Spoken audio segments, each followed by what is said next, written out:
بازی سے۔ عثمانیوں کے آباء و اجداد دراصل کردستان میں بسنے والے چرواہے تھے۔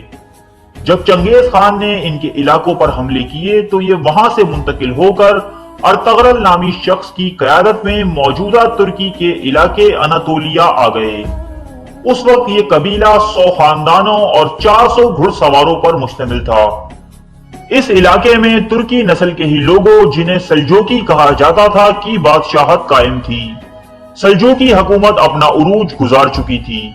سلجوقیوں نے عالم اسلام کو الپ ارسلان جیسے بادشاہ دیے تھے، جنہوں نے صرف 15,000 کے لشکر کی مدد سے رومیوں کے 1 لاکھ جم غفیر کو عبرتناک شکست سے دوچار کیا اور رومیوں کو اپنا باج گزار بنا لیا تھا۔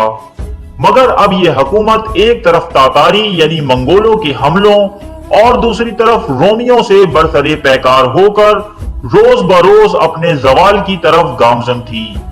جب ارطغرل اپنے مختصر سے قبیلے کے ساتھ اناتولیا پہنچے تو یہاں 2 گروہوں میں خون ریز جنگ جاری تھی۔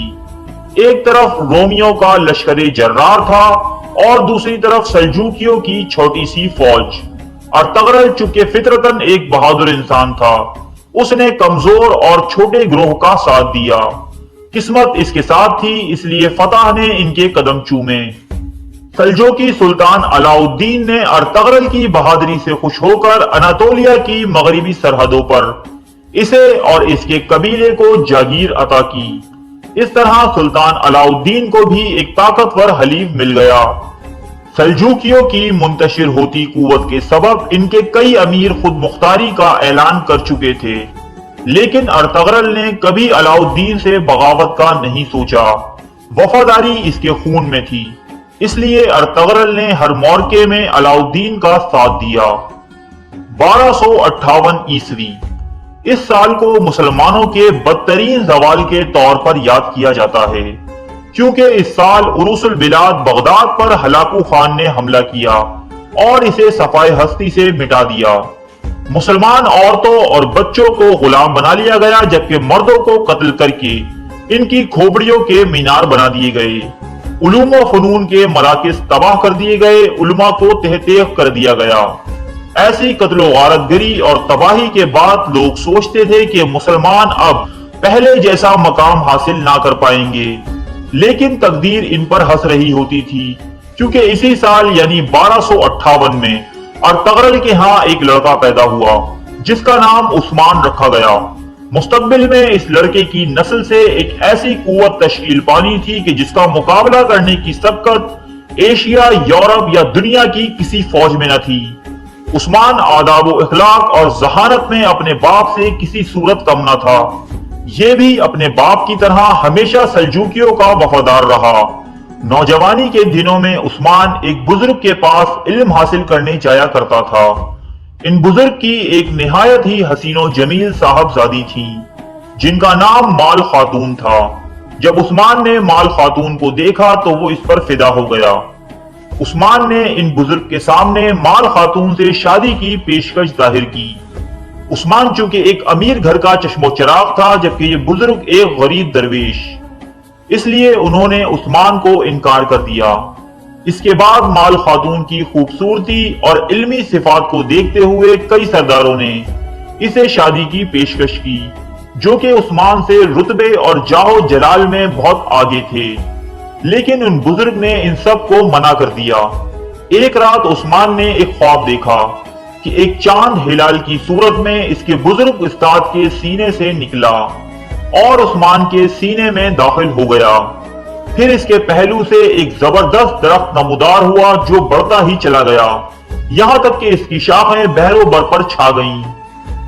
درخت کی جڑ سے دنیا کے 4 بڑے دریا دجلہ، فرات، نیل اور ڈینیو بہہ رہے تھے، اور 4 بڑے پہاڑ کوہ کاف، کوہ بلکان، کوہ طور اور کوہ اطلس اس کی شاخوں کو سنبھالے ہوئے تھے۔ یکدم ایک ہوا چلی اور اس کی پتیاں اڑتی ہوئی ایک عظیم الشان شہر کی جانب چلی، جو کہ 2 بر اعظموں اور سمندروں پر واقع تھا اور ایک انگوٹھی کی طرح دکھائی دیتا تھا۔ عثمان اس انگوٹھی کو پہننے ہی والا تھا کہ اس کی آنکھ کھل گئی۔ اس نے یہ خواب اپنے بزرگ استاد کو سنایا تو اس جہاندیدہ شخص نے عثمان کے عظیم الشان مستقبل کو دیکھتے ہوئے اس سے اپنی بیٹی کی شادی کرنے کی درخواست قبول کر لی۔ ابھی تک عثمان سلجوقیوں کے صرف ایک جاگیردار کی حیثیت رکھتا تھا، لیکن سن 1300 میں تاتاریوں نے ایک زبردست حملے کے ذریعے سلجوقی سلطنت کا مکمل خاتمہ کر دیا اور سلطان علاؤ الدین مارا گیا۔ اب عثمان مکمل طور پر خود مختار تھا۔ شروعاتی دور میں جنگ و جدل کے بجائے عثمان اپنی سلطنت کے انتظام و انصرام میں مصروف رہا، جہاں وہ اپنی انصاف پسندی اور رحم دلانہ صفات کی بنا پر بہت مشہور ہوا۔ اسے مسلم اور غیر مسلم دونوں میں نہایت احترام کی نظر سے دیکھا جاتا۔ البتہ دوسرے ترک سرداروں نے اس کی خاموشی کو اس کی کمزوری سے تعبیر کیا اور رومی قلعے داروں سے اتحاد کر کے اس کی حکومت پر حملہ آور ہوئے، لیکن یہ ان کی سب سے بڑی غلطی ثابت ہوئی۔ عثمان نے یکے بعد دیگرے ان تمام سرداروں کو شکست دی اور وہ قلعے پر قلعے فتح کرتا چلا گیا، یہاں تک کہ قیون حصار کے مقام پر شہنشاہ قسطنطنیہ کی فوجوں سے اس کا سامنا ہوا۔ یہاں بھی اسے شاندار کامیابی حاصل ہوئی۔ اس کے بعد رومیوں نے تاتاریوں کو عثمان کے خلاف حملے پر آمادہ کیا۔ عثمان نے اس جنگ میں اپنے بیٹے اور خان، جسے مستقبل کا سلطان بننا تھا، اس کو مقابلے کے لیے بھیجا۔